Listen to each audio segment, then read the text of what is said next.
So in this last session that we have today, we are going to discuss how to empower the next generation, as well as how to foster youth engagement and cross-generational collaboration in internet governance.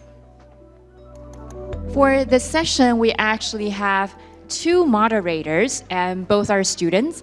One is on site with us, the other is joining us online. The moderators for the sessions are Peng, a student at Soochow University in Taiwan, as well as Wei-Ting, an undergraduate student at the Institute of Computer Science and Engineering, National Yangming Jiao Tong University, who is joining us virtually. So ladies and gentlemen, without further ado, we will now move on to the last plenary today, and I will now hand the floor to our two moderators. Okay, it is the last session of this ICANN and TWNIC engagement forum. And because I guess each of you are very tired for these 2 days of okay. So if each of you are youth in this venue, please raise your hand. You are a youth as well. Okay. So if you are once a youth in this venue, please raise your hand. 如果你曾经是一个年轻人的话，请你举起你的手。Please raise your hand. Yeah, I guess each of you should be a youth for your lifetime. And I'm Peng from Soochow University, and it's such a pleasure to represent the Taiwan School of Internet Governance to moderate this session. And I think in the internet governance realm, we can come across the people from all over the world.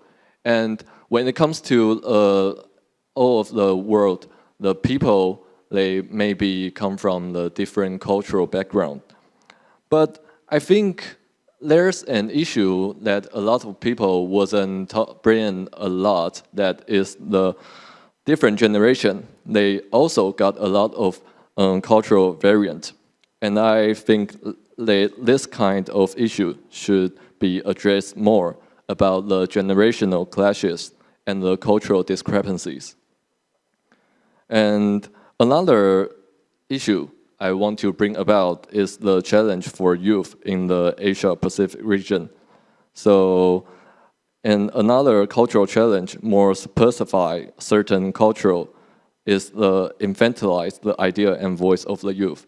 So it's a wonderful opportunity to bring this issue to this forum. So now, and please welcome another co-moderator, Wei-Ting, to introduce our process of this session. Yeah, sure. Thank you, Cheng.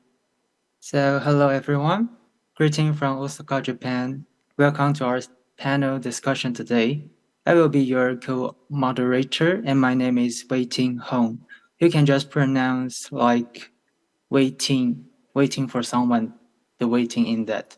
So our panel today will cover a range of sessions, including the introduction of our valuable speakers, opinions discussion, experience sharing, and Q&A.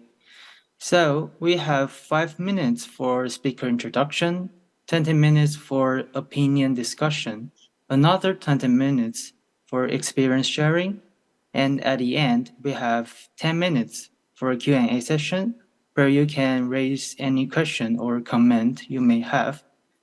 So shall we move into the session to introduce yourself, our valuable speakers?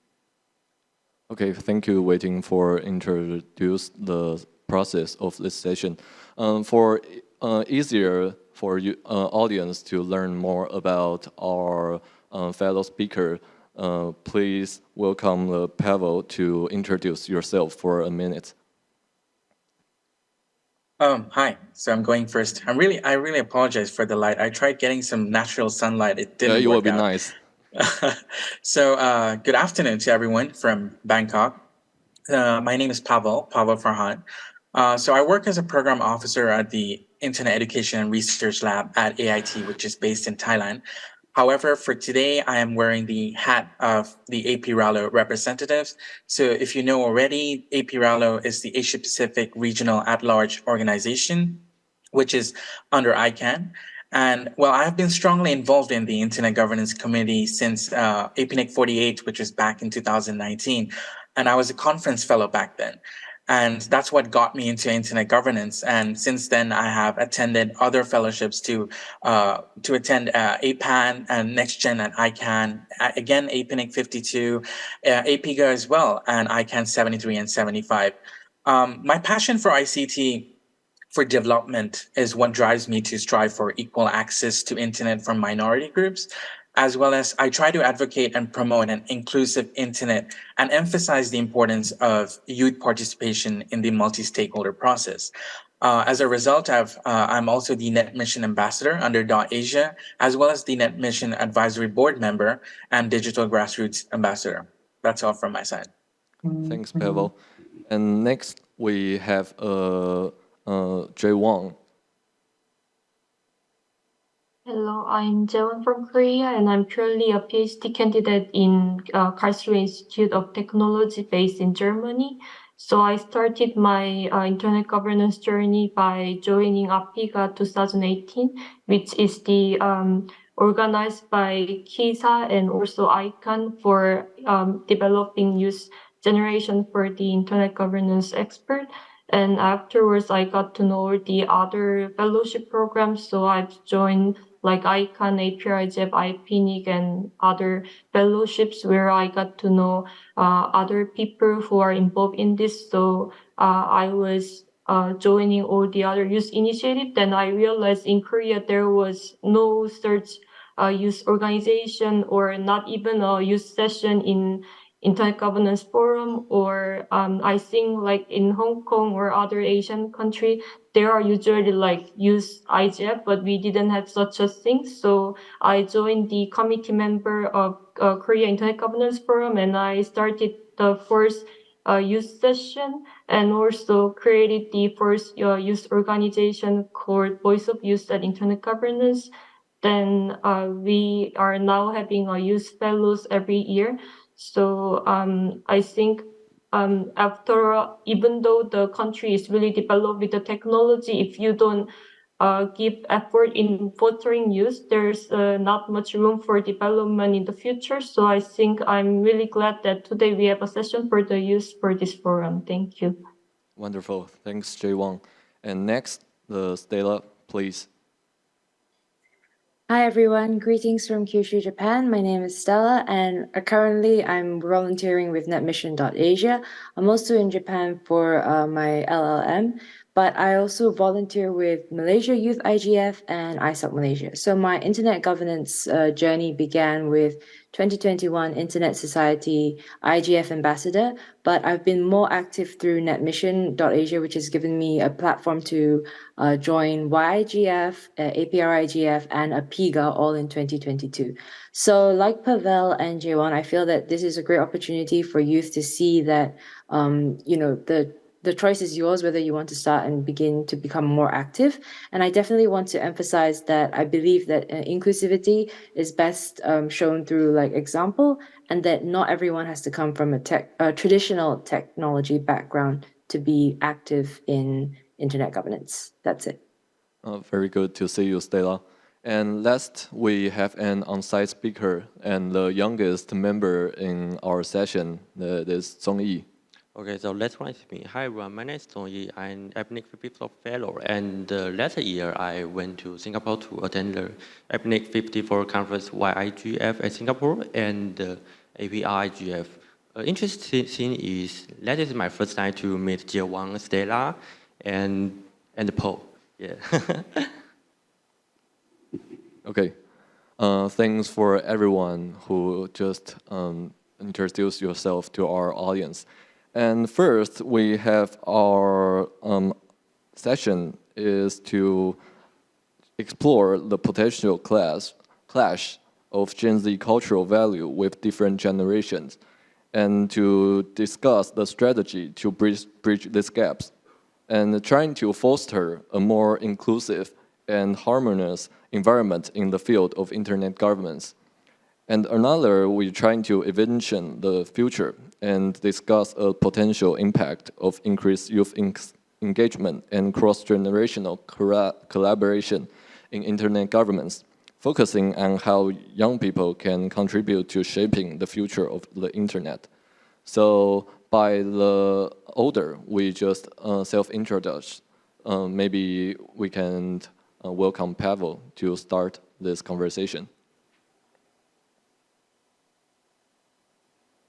Okay, I don't know where to begin, but I think I can start with the importance of getting more young people, and empowering the next generation involved, and fostering youth engagement and cross-generational collaboration in internet governance.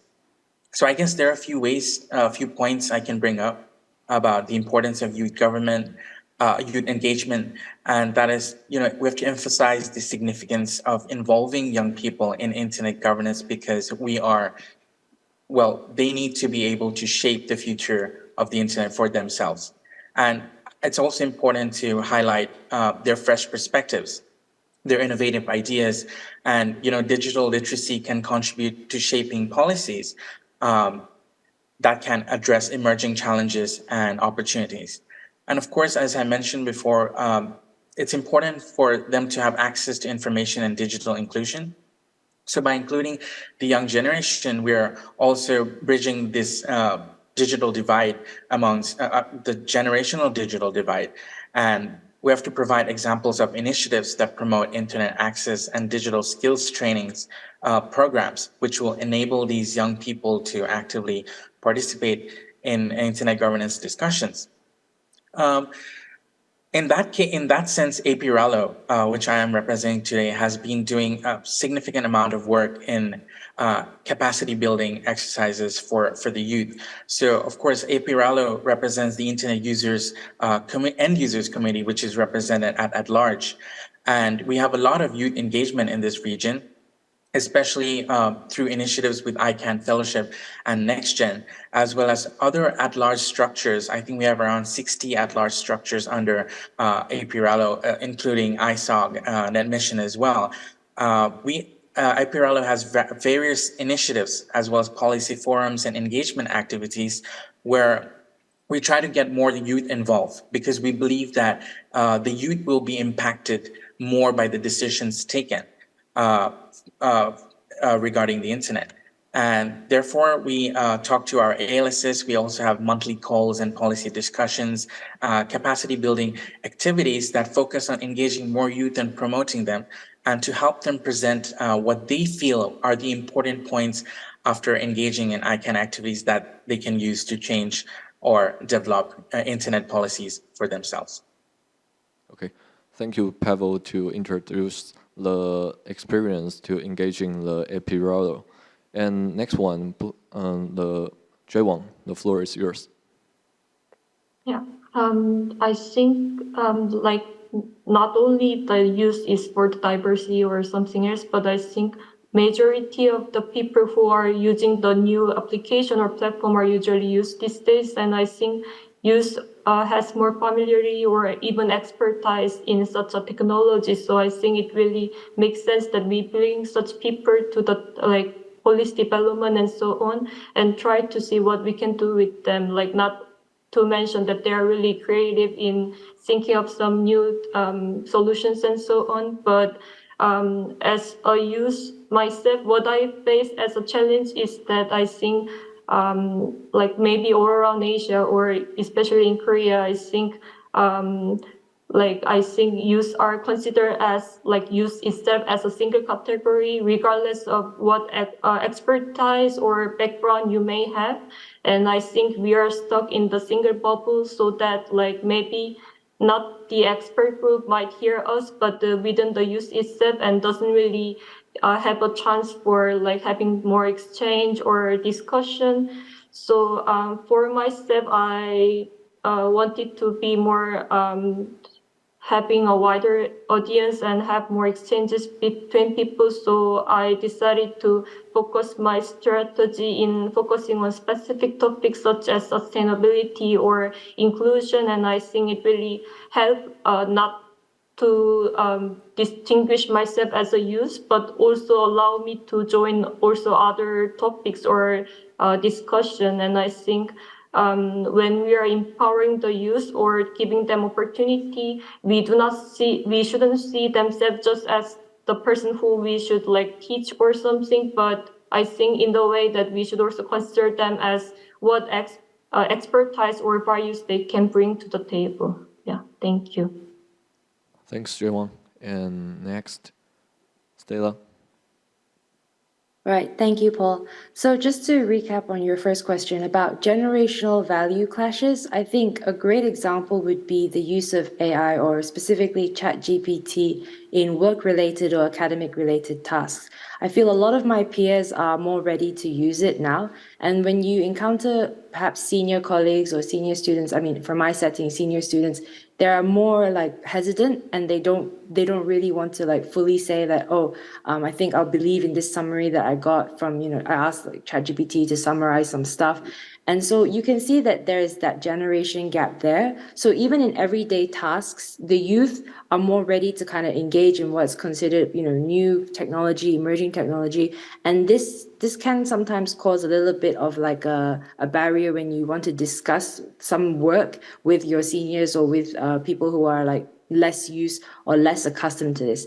So reports do say that around the world, about 70% of the youth are connected online, which means that youth are more likely to be more connected globally. So we have perhaps a more representative online community, which means that we're also better poised to take up, cross-regional movements, engage in like cross-cultural knowledge sharing, etc. But the problem is that input from the youth isn't always appreciated or implemented and included depending on the regions. So recently, I was in a discussion with some youths from the European side, and they kept mentioning how that they have a lot of very visible and easy to access platforms where they can be a part of the policy-making process, so they can actually give their input. However, they feel like the input isn't implemented. On the flip side, in Asia, or particularly I would say Southeast Asia, I feel like perhaps youths are a little less advantaged or disadvantaged when it comes to joining these processes itself. So you have a group of youths that has the platform but don't see their input being implemented. And you have a group of youths who can't even perhaps get very open access to those kind of platforms to have their input heard. And then the second thing, of course, would be to hear if there's representative youth input on those policies. But yeah, just to recap, I think generational values can be seen more obvious now, particularly when it comes to how prevalent like ChatGPT is in your everyday life. The concept of originality is changing in our minds. So like perhaps back then you think if you created something, then you own it. But now if you created something, you didn't really create it fully by yourself. So does that kind of change the concept of whether or not you own it? And then we also have different views on like how important, originality is or how important authenticity is. And that can sometimes cause issues when people come together to discuss. But I think it's very interesting to see that most of the time people are willing to hear or listen about your experience if you use it. But there will be some people who, you just need to take the step to kind of explain and see. So I think that the generational values cannot be ignored, especially when it comes to decisions or like discussions that will affect decisions. So, yeah. Yeah, thanks, Stella. I'm totally agree on what you said, but we can discuss later. So we can pass the mic to yeah. Okay, so I would like to share my childhood story. I'm a special child or youth people because I'm 20 years old and I didn't went to university and I graduated working. So I born from Changhua and my family is not my parent is not a technical people. So I would like to share an interesting story. So when I was 15 years, I usually told my mother, say, hey, I would like to go to library to study, but I usually go there to use the computer and learn other about the technology like networking or how to use Linux or other technology. And they finally know that, and they say, "Oh, you are wasting the time. You didn't study." Yeah. So I'm thinking, how can I show I do the correct things? I finally got the to honor, and let me think how to say to prove myself, and you know, can I use Mandarin? Okay, I would like to use my Mandarin to Okay, so 我在书费的时候去图书馆嘛，就as I said, yeah.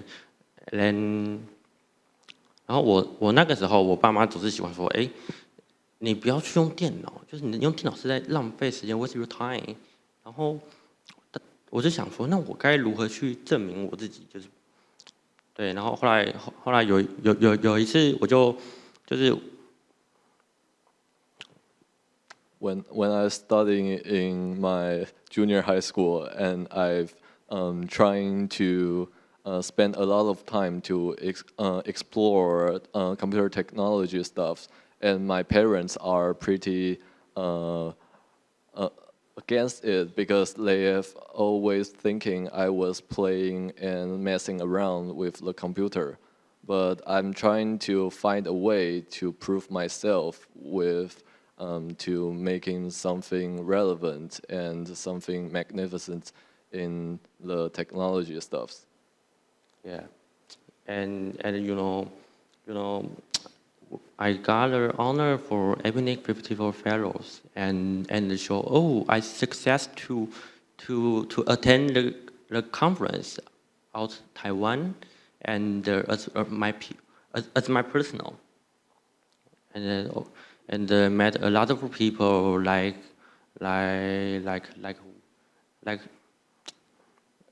Kenny, Nicole, and Paul, and you know, and you know, my parents, let people, they can search you guys on Google. Yeah, and they found, so you are doing yourself and you successfully like this. Okay, thanks Zhongyi for sharing his barrier experience on how he can explore his career on technical community. And I think that is very important how we can cooperation with the different generation, because it's very significant to foster the collaboration between generations. And I think the mutual understanding and building on each other's strength to achieve common goal. Even the people you're trying to communicate is your parents. I think that is very important to build the communication channel, like Stella just tell us. And I'm very welcome each of the speakers. They can ask question if you like to ask. Even if the remote speaker, you can ask question with each other if you like to. So if none, we can go into the second part and Wei-Ting. Yeah, may I? It seems to me that all of you mentioned that, whether Pavel mentioned that how to get more people involved, or Jay Wang mentioned that the importance of capacity building for the youth, and Stella also mentioned how to build knowledge. So it looks to me that fellowship is kind of really helpful for youth to get involved and to being recognized by the society. So if times allow, can you share? It looks like most of you joined part of kind of fellowship before. Can you share with us your initial idea about joining, or what's the motivation to join those fellowship program? Would you like to pick one of the speaker? Yes, Stella, Yeah. please. Right, thanks. I'm just gonna hop in and start first. So actually, yeah, I agree with Wei-Ting, or you mentioned like the importance of fellowships. Pavel, Jaewon, and myself, we all started, even Tong-yi also started with a fellowship. And I think it also speaks to, Tong-yi was mentioning how his parents were like, you know, spending time with the computer seems like it's wasting time. So in a sort of way, I think most of the older generation, when you first come out to something not related to what you're currently studying, or it's not directly an exam, then it's most likely not going to contribute to your career. So then the idea is that if you have to pay for it, if you have to spend time for it, you're wasting your time. So fellowships kind of take away that burden. You don't have to spend that much money on it, and the time is potentially rewarded because a fellowship requires you to do something like in terms of an output, so as a report or a presentation, that kind of thing. So when you kind of pitch the fellowship idea to your parents or to your classmates, they're like, oh, okay, it doesn't seem so bad. Perhaps you can try. And most fellowships are free to apply for anyway. So I think that kind of alleviates any pressure that youths feel like when you apply. Because if you apply for membership to be in certain communities, then there may be a fee. And so you get stressed because, you know, what if you don't use the membership properly? You know, you'll be wasting your money. But fellowship is most kind of more short term. And that's why I feel like, yes, it's very important to kickstart someone's journey. Yeah. Okay. I can. Sure. Sorry. Jaewon, please.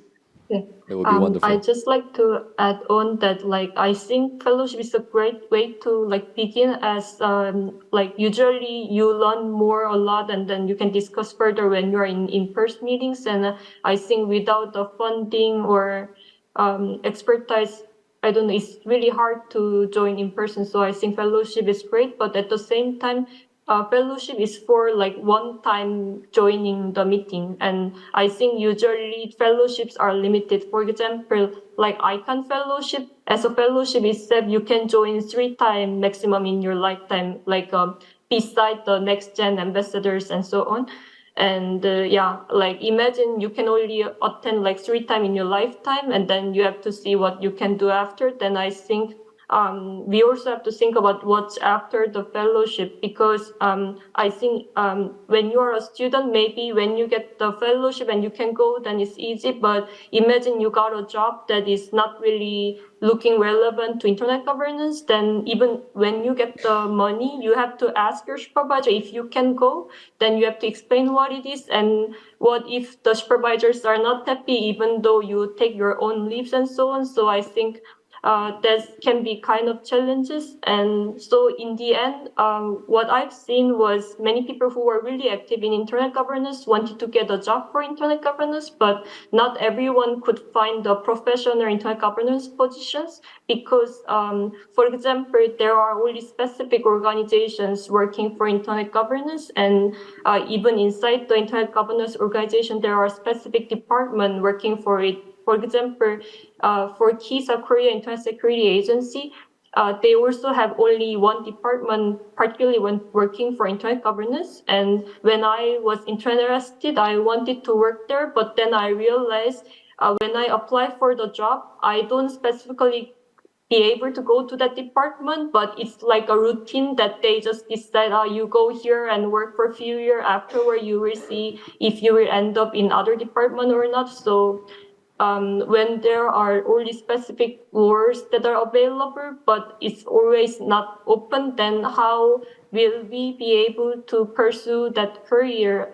So I think what I've seen was many youth in the end went to another career because they couldn't see the possibility of the job in the market.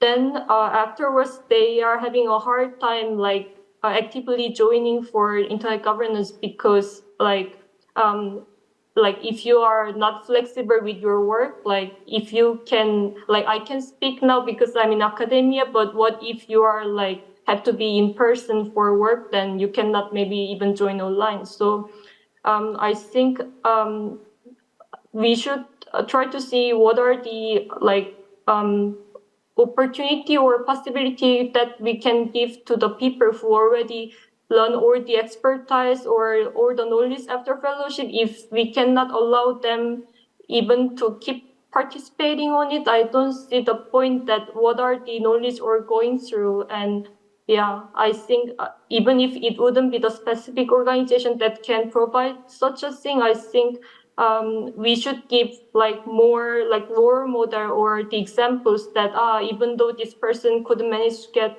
like those kind of positions, this person pursued the internet governance journey by doing this, then other people might think like, oh, even if I cannot do like this, maybe I can try like him or something like that. So I think, yeah, in the end, I think it's really important that we are trying to provide those examples and try to stand up for ourselves and give opportunity for all of us. Yeah, thank you. Yeah, please, Pavel. I have so much to say after Jaewon just mentioned all of that. But I'd like to start with the fellowship first. Jaewon is the reason that I am here. Like, I tell her this all the time that I first met Jaewon in 2019 at the APNIC 48 conference where I was a fellow and she was, I guess, a returning fellow. And this is where I express how important these fellowships are. Because when you meet someone who guides you, because, okay, they have done the fellowship once, or maybe you just meet someone who is there to tell you that, oh, they see your potential. And they're like, if you're interested in internet governance, then, there are all these other organizations that are also providing fellowships and are also providing funding for you to attend any particular conference that is related to internet governance. And that's what I was very lucky to meet Jaewon over there. And fast forward to 4 years later, I'm talking on a panel at the same time as her. Like, I feel that to be a great honor, of course. But it was her who also pointed out the opportunities that are there for the taking. And she guided me on where I can seek the opportunities and where I just have to search and find out, okay, if I'm interested in internet governance, what are these organizations that are going to support my interest and support my passion? And so I just followed what Jaewon said. And I remember applying for my first ICANN, which was, and I was a next gen at that one. I think it was ICANN 68. Unfortunately, we couldn't attend, of course, because of COVID during that time. But what it did was it put us in that environment where we started to learn more about internet governance and internet policy. And we started to, because you see, I come from a very technical background. So I'm more of a academic with technical side, like I do coding and stuff. But I always thought that I wanted to have a more passionate side hobby where I can do stuff that I like to advocate for. And this is what this fellowship did, was it guided me towards this path. And I've been on that path. It's a journey for the last 4 years. And I find myself to be so attached to the community because once you're in this, I wouldn't say fellowship community, but once you're in this internet governance community, you sort of realize that it's not actually that big. You sort of keep meeting the same people over and over again. And then you start to realize, okay, when is it time for us to pass over the mantle to the next generation? And this is where the question comes to regarding the fellowships. Yes, it is really nice that we get all these fellowships.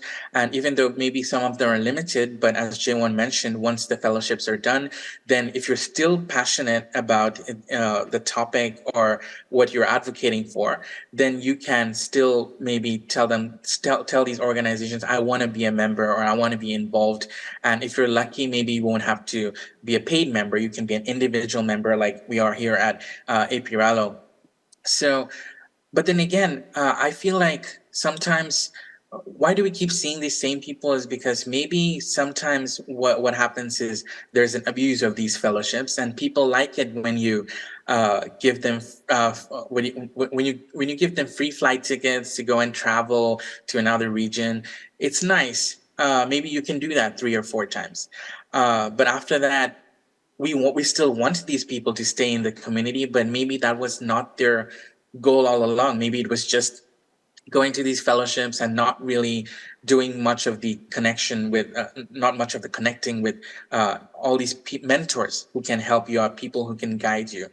So my question is, how do we get these people to still stay in this community? You know, not just don't just come for those free fellowships. That's nice, of course, we love traveling, but what are we doing wrong that they're not coming back after the fellowships are over? You know, what can we do to keep them still engaged in the community, for them to still keep working in internet governance? So I understand that Jaewon mentioned that yes, it can be hard that when you have a job that's completely different to what you are passionate about. I can relate to that. But then I guess it's still about, okay, then how can we have that collaboration between the non-technical and the technical? You know, how can we get more of these people still, even if you are not in that internet governance sector, how can we still get them to collaborate? And how can we get more newer generations to understand that yes, you even if you don't have this as your career, you can still contribute. You know, I guess these are some of the points that I keep asking myself as well. And I'm glad that I met Jaewon, because I'm here to ask those questions after still being in the community for such a long time. So and this is still the beginning, right? So we keep moving on. Yeah. Yeah, totally agree with you. Like, I think the most important stuff is after you obtain all the resources come from the fellowship program, and you just deal with the obstacle the young people may face when they entering the internet governance domain, such as lack of the access to resources.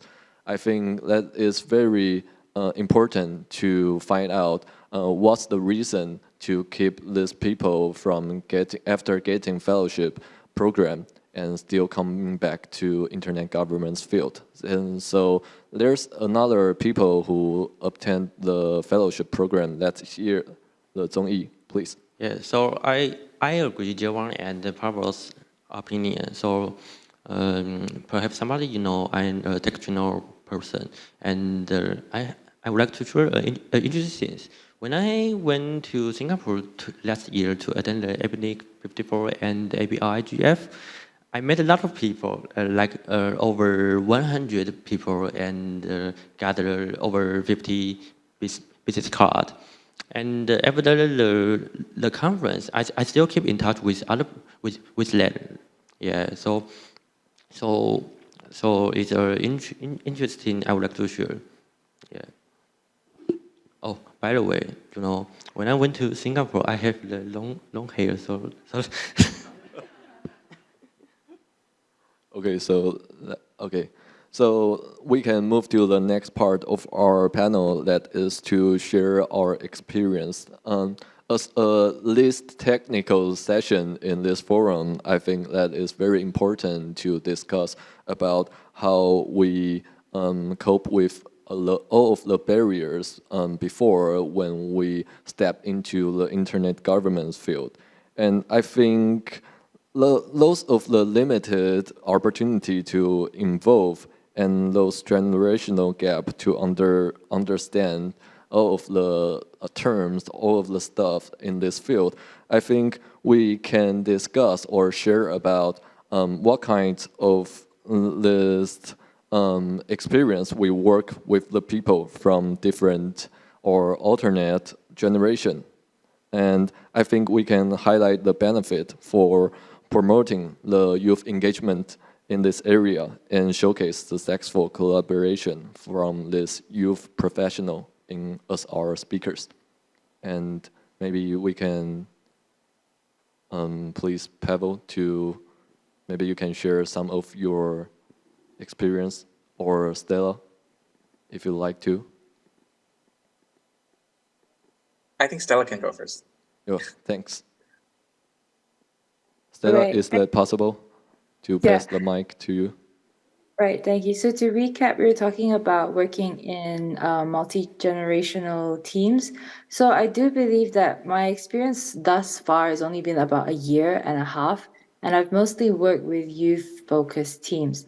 So I have worked with youth from across the region. So I want to point out that it's important to, like Jaewon and Pavel mentioned, there are some people who have got the experience, and sometimes they disappear from like the community, or they're not as easily reachable. Just a quick detour, but in my personal experience, I've also been exploring philosophy and technology. People who are considered high value speakers or who contribute high value opinions and content, they're very hard to get a hold of. And that's because our modern day society is filled with a lot of choices. You have to make a lot of choices in prioritizing what you want to do.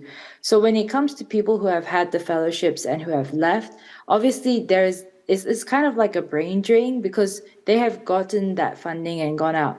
But when you're working in a team, apart from like the normal time difference issues, it's interesting that you have to take into account cross-cultural communication. So sometimes people may, depending on the level, the language that you're using to communicate, or what you're trying to communicate for, I think that also affects a lot of the process of just getting things done. Yeah, so I believe that in internet governance specifically, communication and the willingness to kind of learn and not be afraid to ask questions is really important, because sometimes people are like, oh, I don't want to ask this because I might look really stupid if I ask. Maybe I'll just Google it online later. But you forget, and then the questions you want to ask later all pile up. And then, I mean, I'm talking from a non-traditional technology background perspective, but that is something that I believe that youths who may not be into coding or who may not be like graduating with a computer science degree, they may feel that maybe I shouldn't say anything about digital literacy because I'm not studying that. Like maybe I'm just a philosophy major. Maybe I'm just, doing language or history. And then you suddenly have people staring at you like, oh, why are you commenting on something? So I want to make a point that I note that in general policy-making process for politics, when youth are being included, a big question is always, do the youth understand what they are talking about? So like, do the youth understand the whole concept of this issue? So I think that's where the thing starts, that when you work in a team, you have to be willing to learn and not afraid to ask. Yep. I hope that answers your question. Thanks, Stella. Next, we can have Pavel. I can totally understand where Stella's coming from. It makes sense. And I want to address that cross-cultural barrier that we keep talking about. Like, of course, there is some gap, but I guess that's why we're here to try and come up with frameworks on how we can address this barrier and maybe improve it. So the emergence of Generation Z, with its unique cultural values and its perspectives, has the potential to create clashes with other generations in the realm of internet governance. As you have seen already with newer apps and newer technology that comes in, and how the newer generation get more accustomed to it than other generations, of course. But I think that's totally normal. However, it is essential to bridge these gaps and create an inclusive environment that respects and integrates these diverse viewpoints. And we do that, of course, by fostering dialogue and understanding, and we can harness the strengths of each generation and create a harmonious space for collaboration, for example. Furthermore, of course, preparing the next generation for the rapidly changing digital landscape is crucial. The reason we talk so much about digital literacy and critical thinking skills and policy development skills, and we empower them to navigate the complexities of the online world, is because being the generation just before the Gen Z, we know what the internet is and how it can be so harmful as well.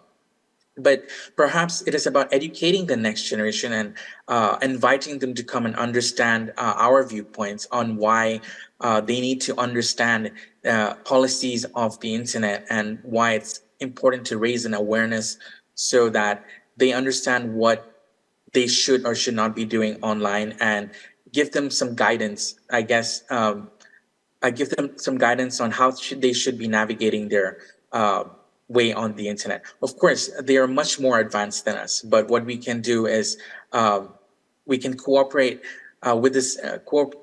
We're talking about the importance and cooperation and inheritance with this different generations. It is essential in the internet governance sector because as I mentioned, each generation brings in distinct experiences and insights to the table. So despite the recognition of the importance of youth engagement sometimes, maybe several barriers hinder young people from actively participating in internet governance. And we have to tell the next generation that, you know what, it's all right even if you don't come from an internet background. If you have a seat at the table and you have a voice. And I'm glad that we have these organizations who do empower the youth. But again, I'm sure it feels great, and that's what makes the youth perhaps come back into internet governance, making policies. But now the issue that I have is the youth has gotten a seat at the table, but are they heard? Okay, they're going to bring up their points, but how much of their points, which they have created for, of course, themselves, because they are the ones who are going to create the narrative on the internet. How much of them are we hearing out? So how much of their perspectives are we hearing out? Are we creating the policies by getting an input from them, or are we just hearing them out for the sake of hearing them out and just ignoring them when we actually make those policies? So yeah, that's my take on that. Thanks, Pavel. And can we hear some opinion from Jaewon, please? Yeah, thank you. Yeah, I think even though I think I acquire all the soft skill in the way that delivering presentation, moderator, and all of this, I think it definitely helps with all the other sectors that you might be doing. But and also that since I was been involved with many topics throughout the internet governance, I think I learned how can I link all of this topic into my topic, by learning all these technologies, policies, and so on. I think I'm also using it for my PhD self, so that I was been able to link this technology, people, and environment, so that I could come up with the conceptual design that how do we digitalize the urban tree in the city, where we put the QR code on the trees and people can access to information, and also citizens can put the their response to this tree, if they like it or not, such a thing. But so I appreciate the opportunity that I learned, but at the same time, I'm not sure if the old generation or established generations are open to have such interdisciplinary people. When I was during my master's degree, my major itself was development, and I was learning how to help developing country, but more in the sustainability or environmental focus. So while I was doing my master, I think since I was still a student, I think internet governance staffs or those organizations were fine with it. But the moment I graduated, they were trying to persuade me, saying that if you work for environment, you don't get much salaries anyways, and why are you keep being there? Why you spend all the time in internet governance? So why you don't work for internet governance and so on? Trying to make me see that it's too divided one, not cannot be linked even. And then for those people who were working for sustainability or environment, was also trying to tell me that you didn't major any technology related thing, and then it doesn't make sense that you leave all of the things that you study and just move on. So I wish there was a person or someone in the organization who could have just told me that you are doing all right, and then things that you are trying to link, things are totally fine, and you can do even at the positions that you are doing now. But when I think back, I think the older generations were trying to wasn't being able to see like things are linked, or I can do like internet governance even in the positions that I might not be really involved into in terms of the field. So yeah, I think uh, if if there was an environment that was more open or trying to include other fields, then maybe it would have been easier for the other youth to also see that it's possible. But if people who work for those organizations are telling the youth that like it's either A or B, then how can you see themselves like growing as such an interdisciplinary people? And I think, yeah, like not sure if this mindset can be changed over the time since they already have the mindset, but maybe at least people in this forum or the youth can trying to see with more open mindset, and maybe in the future it might be changed to like more open to other field, and we can develop something together. Yeah, thank you. Yeah, thanks, Jaewon. From your sharing experience, maybe we can form a supporting group in our session and give us talk like we're doing fine. We are doing fine as youth right now, so we can keep the momentum, keep going. So, do you have anything to share with us, Zhongyi? Okay, so as we know, the internet has become a core component of today's society, and the younger generations can easier to share their disparate content through online platform. So, for example, in Taiwan, you can use the public policy participation platform, which is 公共政策网络参与平台 to voice your opinion on any legal policy or rights. And recently citizens just use this platform to propose all the policy to any legal policy on having 3 days weekend, while other opinions search as a business or boss or the manager who has different instant invoiced. I think this is because multiple stakeholders need to be invoiced. We said it's 多方利害人关系. So therefore, online platform provide an open space for all citizens, not just the young people. Yeah. So to express their opinions, make suggestions, participate. I think this is one of the internet governance. Yeah. Okay, that's all. Thank you. I think that it's very important to meaningfully include your voice and opinion from different backgrounds to have an open participation structure, as well as this opportunity to recognize their contribution.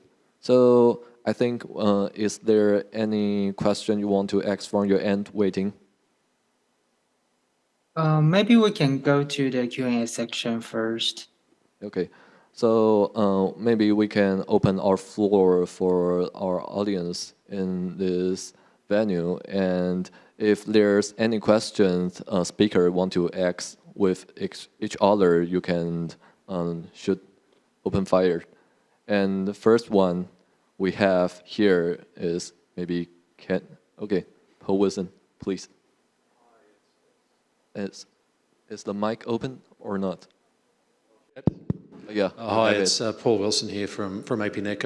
I think I'm going to do a quo wei woo here and make a long statement disguised as a question.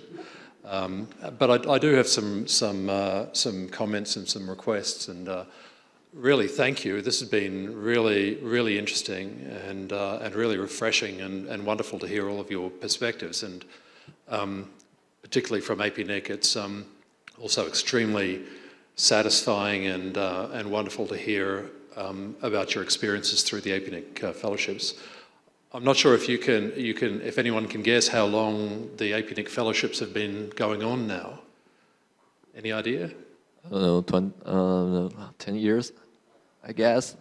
2006? The first fellowships that we offered at APNIC were in 2004, so at APNIC 18, so really nearly 20 years ago, and it's fantastic to think of well over 1,000 people, I guess, who've been through that program, and it's wonderful to have been. It's a bit wonderful and surprising to have been involved for that long, and to have potentially touched so many people. But it's wonderful to hear you reflecting on what you've been through and what experiences you've had, and wondering about how to continue the energy and the connection, because we think we have exactly the same question at APNIC that we ask very often about how to continue the good work, how to continue to maintain the energy and the benefits of the fellowships, and I think this is a really great example of exactly that happening, and I'd like to say APNIC still stands ready to help in any way that we can.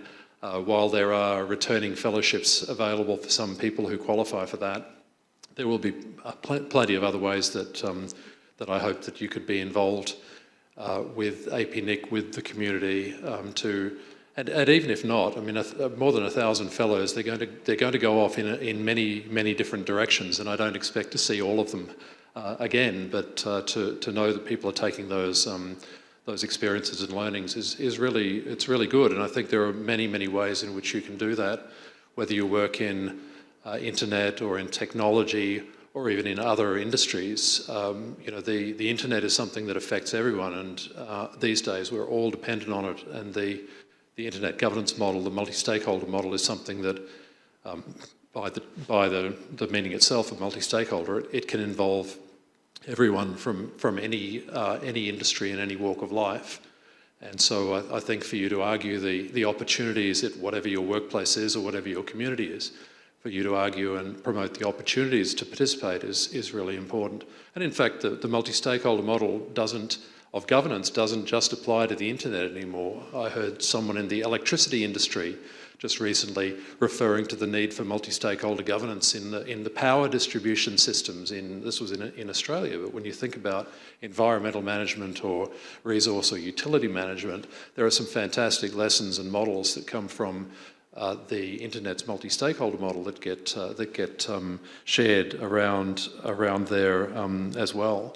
So please, I mean, I really hope to see you all again and others, and if you can also increase the networking and bring yet more past fellows back into the fold and find ways to do that, that's fantastic. And if you'd like some help or you'd like to make some suggestions, I mean, you know about the APNIC blog, which would always be very happy to hear your experiences either immediately after or 10 years after a fellowship that you've had.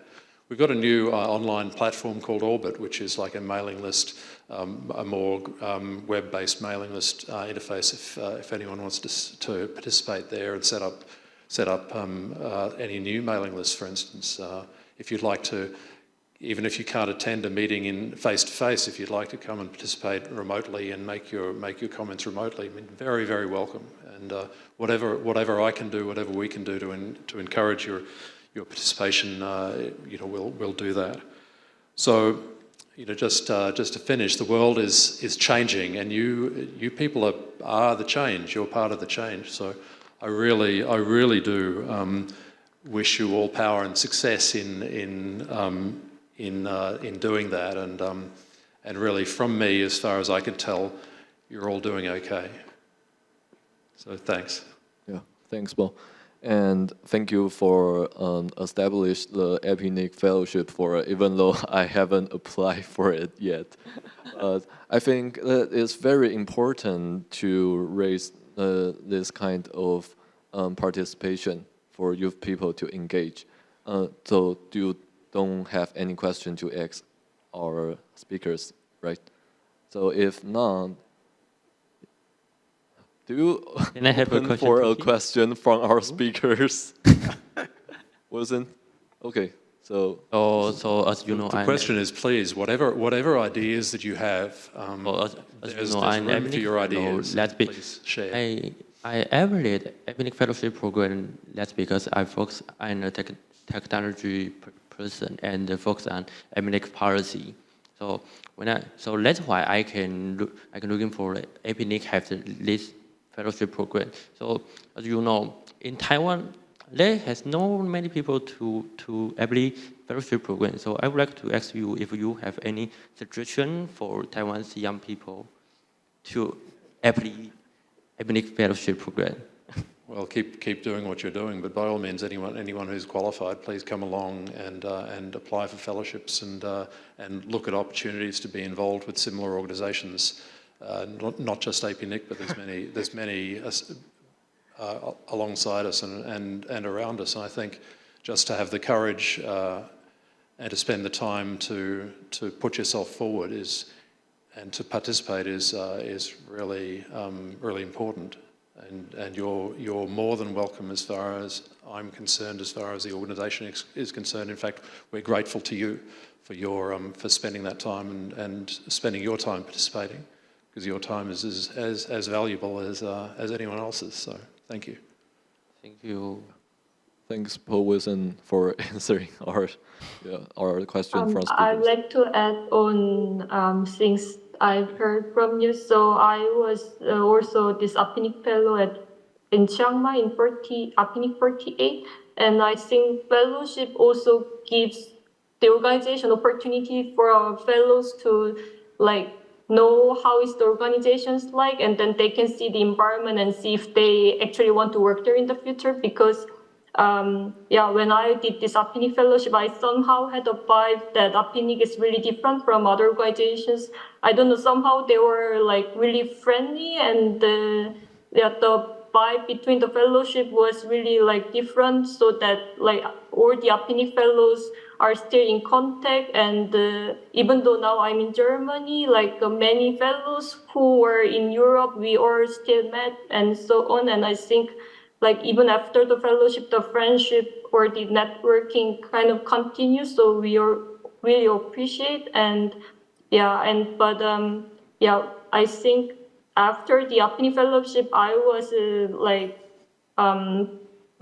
actually interested in APNIC, and then. But I think among the APNIC topic, I think I was especially interested in this cooperation SIG because of my background. So in the end, I was being able to have a session in the cooperation SIG with Pavel and so on. But I think for the people who are not really from technology background, maybe we might be more suitable for APNIC Foundation, but not necessarily APNIC itself. And I think when the foundation was started, I was really excited that there might be something I can do together. But at the same time, I think when I go to APNIC conferences, I think it's usually more about the APNIC itself, and then I wish there's a chance that we can also involve with what foundation is doing, more of the development or the ICT things that your organization is doing. I think it is also a great opportunity for fellows to know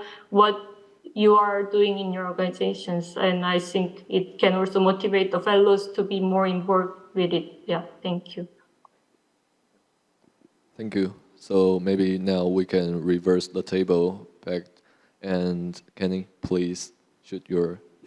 Okay, thank you. Actually, Kenny Huang put my head as chair of APNIC Executive Council. I just recap what Paul just mentioned. Basically, APNIC constantly to sponsor the fellowship, and we try our best since 2004, as Paul mentioned. But eventually, APNIC actually grow with the allocation budget to specific capacity building. So eventually, we have APNIC Foundation, APNIC Trust. Probably we can do something more, and in order to sustain that kind of effort. And so initially, just say you are wonderful, you're great, you survive, and so congratulations, you're doing very well. And so don't be ashamed for yourself. And secondly, I need to apologize in terms of two things. The first thing would be the capacity building, because internet governance is not something, it's outside a traditional curriculum agenda. So everything we do almost starts from scratch. We need to teach the young generation from different kind of region theory, from computer science theory, and from social norm theory.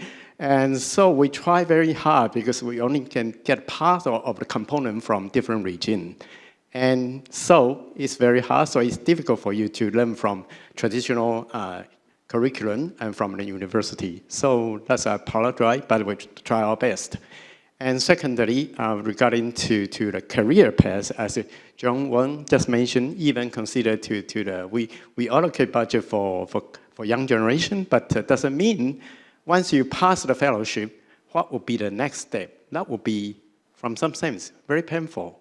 Because you are struggling, because you just test the suite of the internet governance. But you need to find a way to sustain your sustainability. You stay hungry. And so that won't be a very happy ending. Frankly speaking, it won't be a very happy ending. What you did could be a very, very struggle. Any information you got to learn by yourself or by your mentor or by a certain institution. But remember, that's a completely new territory, completely new region. Everything you did just leave a dot on your journey. Probably you feel very stressful, but probably someone else will take you as a role model, just like Pavel take Jun Wang as a role model, willing to follow the path. So the only thing I can say, we just recap Steve Jobs being mentioned. We probably cannot connecting this dot looking forward.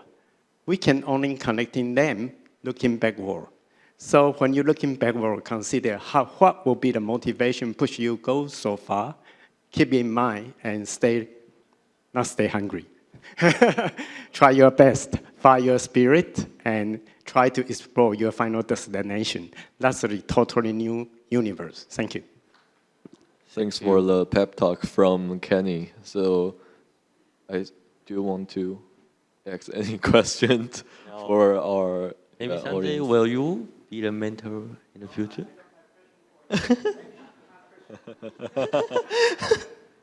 Okay, so I was it's very lovely to hear a lot of your words from lots of people like Kenny or Paul Wilson. I think the youth participation is essential for the substantiability of the internet governance field because people will die. So the new generation have to fill the place. And I think some steps encouraging youth participation, including building awareness on the topical issues and opportunities to allow meaningful youth participation, like the session we are doing today in internet government spaces, is very important. So do we have any question who wants to raise from our speakers or Wei-Ting or co-moderator? Yeah, I want to raise the kind of final question that how do Pavel and Jaewon find your passion? Because it seems that you both focus on equal accessibility or access to internet or that kind of issues. How do you find that specific topic to dig into to learn more about it and use that kind as your capacity to discuss further with not being a youth alone, but being have that kind of expertise to discuss with others?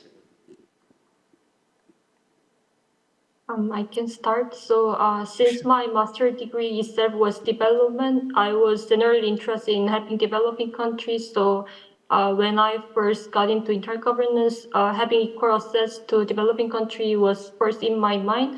And so I was trying to work at the research institute who are working on this ICT policy and so on, and trying to promote all of this. But yeah, at the same time, I felt like I was evolved into like more interested in like multi-stakeholders model and see like not only for the internet governance, but I think when people are making policy decisions and so on, like usually like just like the end user, just like even when you are making like social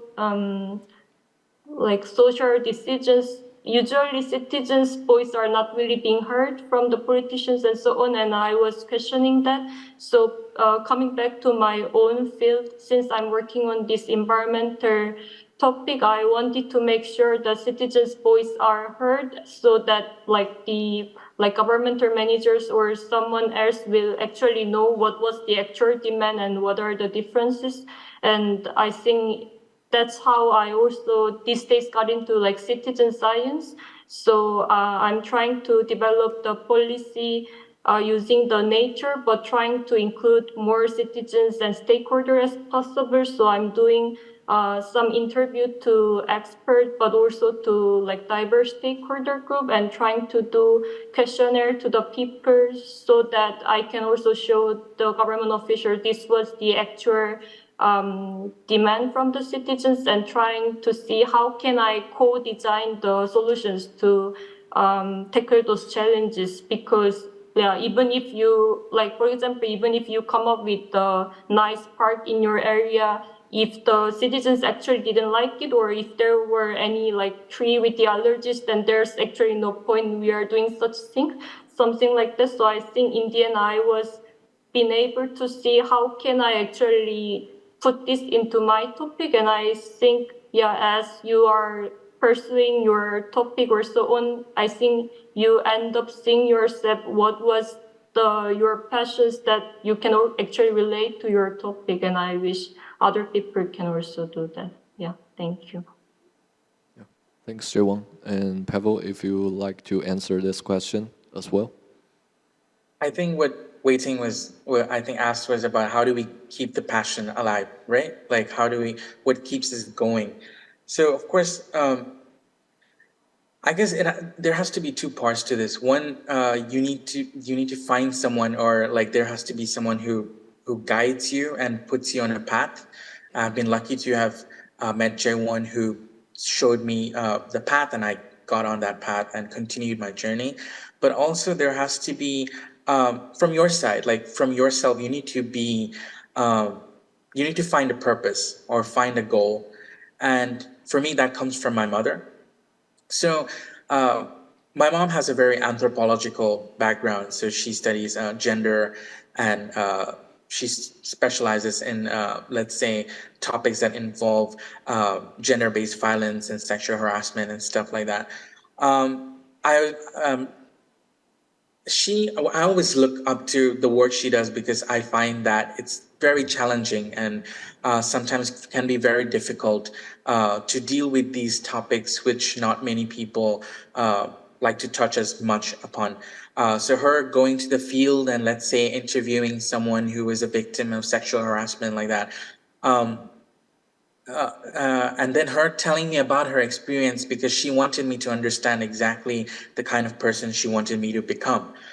So I remember really looking up to her and telling myself that, you know what, I want to do what she does, and maybe I want to also pursue a career in an anthropological field. And my mother was like, no, you're going to do engineering. So I was like, all right, because you know how South Asian moms are. So I decided to go and pursue a bachelor's and a master's in a computer engineering field. And then I was like, okay, now that we have done that, there definitely has to be a way that I can combine the skills that I have now along with the passion that my mother has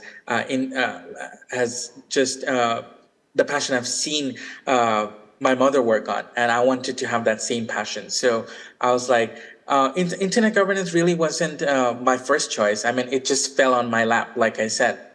I just wanted to be in, let's say if my mom did stuff on GBV, gender-based violence, I wanted to do stuff on online gender-based violence. You know, like just integrate that technology section into it, integrate the policy section into it. And fortunately, I met Jaewon, and Jaewon was saying that, oh, have you heard of internet governance? And I was like, oh, 4 years ago, I didn't know what it was, and look at me now. So what I'm saying is, yes, you need that passion from somewhere. Maybe it's a goal that you can have. I know I'm rambling on and on, but it may come from your background or environment that you grew up around, and then you find someone like J1, and then they are going to put you on a path that's then going to set you towards your journey. And I've been very lucky to have met very strong women in my life. So I guess I'm very lucky on that. And yeah, then the rest is up to you. The rest is up to you on whether you keep going, what you think what kind of career do you want to build for yourself, and you keep going. Or let's say, even if you have a different career, you can keep that passion alive because now you know, now you have a path to follow. So that's my answer. It's very pleasant to hear your story with your family. And is Stella or Zhongyi wants to share your thoughts on this one? So, if not, I'll just jump in very briefly. I think it's lovely to be able to have a mentor, and definitely if you meet someone, do treasure a mentor. But like Kenny mentioned just now, sometimes if you're at the stage where you're experiencing something that no one in particular can guide you on, it may not be the end of the world in that sense, and that definitely your unique journey is, everyone's journey is going to be different. So like Kenny mentioned, sometimes it's only when you look back and when you reflect that you actually see that you were making a change. You may not be sitting on the top level policy discussions. You may not have created a youth movement that was never created before, but that little motion to keep going is definitely valuable. So I just want to emphasize that in the event you currently don't have a super great mentor, do keep an eye out, but also don't like, oh, okay, now it's time to go and close my eyes and go somewhere else. So yeah, I just wanted to add that.